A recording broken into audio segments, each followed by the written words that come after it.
अस्सलामुअलैकुम वरहमतुल्लाहि वबरकातुहू। सामिन किराम, आज 25 शव्वालुल मुकर्रम है, 7 जून है और हमारी ख़बर का उन्वान है सहारनपुर के डीएम का बड़ा ऐलान।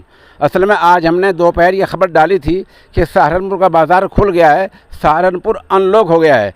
कुछ लोगों ने ख़बर पर शुबा ज़ाहिर किया है, वो पूछ रहे हैं कमेंट में कि यह ख़बर कहाँ से ली है। चुनांचे हमने मिली कौंसिल सहारनपुर के सदर मोहतरम डॉक्टर अब्दुल मालिक मुगीसी के वास्ते से सहारनपुर के डीएम का वीडियो बयान मंगाया है। आप वीडियो में डीएम साहब ऐलान कर रहे हैं कि सहारनपुर अनलॉक हो गया है और सहारनपुर में जो मरीज़ हैं वो सिर्फ अब 500 के लगभग हैं और सहारनपुर में सुबह 7 बजे से शाम तक बाज़ार मुकम्मल खुलेगा और तमाम छूट मिलेगी। ये वीडियो आप चंद सेकंड का सुन लें।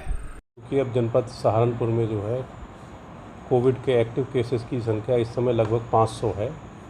तो चूँकि 600 के नीचे फिगर है, तो इसलिए कल प्रातः जो से 7 बजे से शाम को 7 बजे तक सभी मार्केट्स खुलेंगी।